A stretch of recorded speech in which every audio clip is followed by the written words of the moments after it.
Hi, Carl here for ProAV TV. I'm joined today by Jim Marks, and this is the first in our little series of interviews which we're going to do. So, first up, thank you for taking the time to talk to us today. It's lovely to be here. It's all good. You're always very, very welcome. So, I thought what we'd do for the first of these little interviews is to talk a little bit about your start, because it's quite interesting, because I always thought of you as a stills photographer. I mean, you've done some fantastic portraits and worked with quite a lot of really famous people. How did you make the move to video, and what was the decision that made you change? Or am I wrong and there's always been video involved? No, you're not wrong. I think we can split my humble career into 3 bits. Okay. 3 decades. There you go. Beginning, middle, and end? Yeah, beginning, middle, end. Oh, we're at the end. I better leave. No, it's the first 2/3 were stills. Yeah. Okay. And a lot of the things you learn in stills are really, really good skills that you can bring to the world of moving. Images are images. Images are images. Dealing with people is dealing with people. Lighting is lighting. Yep. I'm going to carry on that, can't we? But so the first 2 decades was stills, but also because the tech and the kit wasn't there that allowed us to do video. And then of course that all changed. And very early on, I mean, I went digital very early, so I gave up film very early, and I saw film and filmmaking as very similar to the transition to going digital for a photographer. Okay. It's a very similar kind of thing. It was like, do you get on the front of the wave because you know it's coming in, or do you wait? And I've always been foolish and silly enough to try and get on the front of it. And also because I really enjoyed it. I mean, I love the editing. I love the construction. Okay, so is it that was the draw for you? I think initially that was part of it. That was the draw, the creative bit, but also it was I mean, to be honest, it's the sheer financials. People paying less for photography. Yeah. People are using all of their media on their mobile device, which requires moving images, and also my clients. I'd be on a shoot. Normally that shoot would be all about me. And as the time went on, it was less and less about me, and more about the film crew in the corner, or the YouTube blogger in that corner. And it was like, well, they're paying them my money. Okay, so actually, just from a pure business sense, it made it sensible to learn that craft and to move into that space, so I could offer everything. So, what sort of jobs were you doing as a stills photographer? What was your main bread and butter? Lots of TV. Lots of celebs. And that's celebrity portraits. Celebrity portraits, and in the world in which we all live in now, a lot of that is to do with brand endorsement and, sort of what I would call ideas that are sort of advertorials and public relations led, where people need to create some kind of content. And that's where I came in. And now I can offer them both sides. That's the important bit. So you're still offering video to those clients? Yes. I mean, how does that work? What sort of videos does that entail? I mean, are you literally translating what you were doing from a stills environment? Well, I think I stopped. I think it's what's interesting is that I like the constant light for my stills now. Yeah. Okay. So that was a change. I mean, and the camera's got more sensitive, and you could do more. And so it was like, well, why light twice? Yeah. Because actually, in the old days, the bad old days, you'd light something beautifully for still, and then a different crew would come in and light it completely differently for the moving, and the two would never match. And that always pained me. Do you know what I mean? Because you want continuity of look and you want it to be the same. So you go into it initially trying the kit and saying, oh, can we do this? But then I got kind of carried away. I mean, I went back to school. I learned how to edit because I actually think it's really exciting to learn how to edit. And if you don't know how to edit, how do you know what to shoot?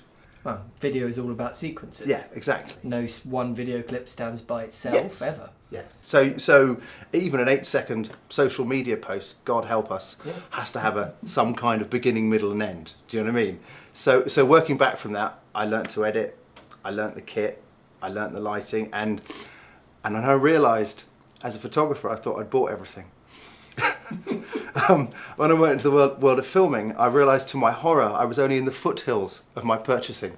And video there's a whole world. There's a whole world. You know, the camera can move apparently, and there's this thing called audio. And lighting is different, and all sorts of things. And joking aside, you're cherry picking the bits that you like. I mean, I was lucky because a lot of the photo shoots that I did, going back to sort of 90s, were on large campaigns, large commercials, And being a sponge that I am, you see crews of 40 and you say, oh, they're doing that, or I like that idea, or I don't, or why are you doing that? You know, and you ask, and you find out, and then you kind of absorb that, and you kind of hopefully translate that into a way that works for you.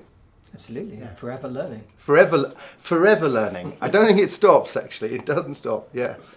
Were there any pieces of kit, you say you had to obviously invest a lot more in video equipment, but were there any pieces of kit that were really pivotal to you and helped you transition across?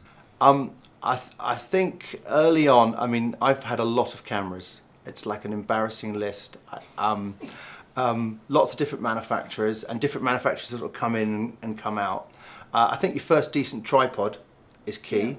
You know, I have a Manfrotto tripod, which I love, which worked really well. I remember those horrible initial LED squares that were kind of green and really very harsh, horrible lighting, but they were key because suddenly we could take light, you know, relatively easily and put it in a space. Because they were battery powered. Because they're battery powered and because they were portable. Not all the jobs that you do are going to allow you to afford a crew, a van, a lorry. Do you know what I mean? I think you've got to be able to scale your work from just you on the back of a motorcycle all the way up to having loads of people. So it's working out those bits of kit, and that kind of thing. So those are the key things, But there's a lot of trial and error. I mean, one of the key things I did learn was the setup time. And this might sound really, really silly, okay, but as a photographer, you'd turn up and you'd open your bag and your camera would come out and you'd say hello and have a cup of coffee and you do your lighting. It's like a day off. It's really easy. As a filmmaker, I mean, at the beginning, you know, I hadn't assembled my rig correctly, and, you know, 45 minutes in, they want to go, and you're like, oh my Lord, this is totally different. So, you know, it's a lot of trial and error in that sense as to how you kind of work things out and work out the process, especially if it's just you or a small crew. Absolutely. And learning when to hire someone if you don't know. I think audio is a particularly good example.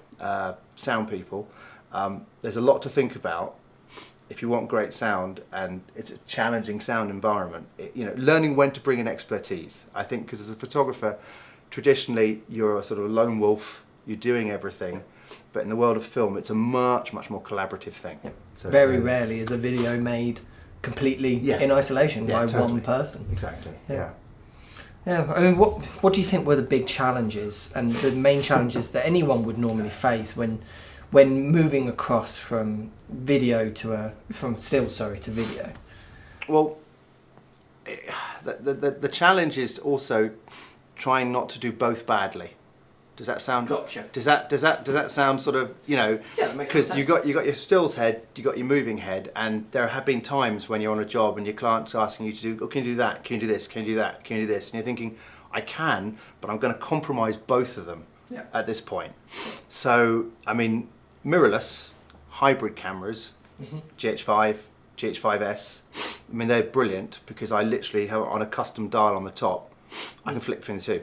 It takes me a matter of seconds. So bits of kit like that really help me have that flexibility, because, you know, you don't want to mess up either side. You want to be able to do both well. And sadly, as clients will do, often there's no warning. There's very little setup time. It's, can we just get this? Can we just get that? Do you know what I mean? So yeah, for me, mirrorless, I'm a big fan of mirrorless and what they can do in the Panasonic stuff. And it all intercuts beautifully with the EVA. So so that was a big thing to kind of get hold of. Cool. Right. Okay. Thank you so much. That's all right. Happy to help.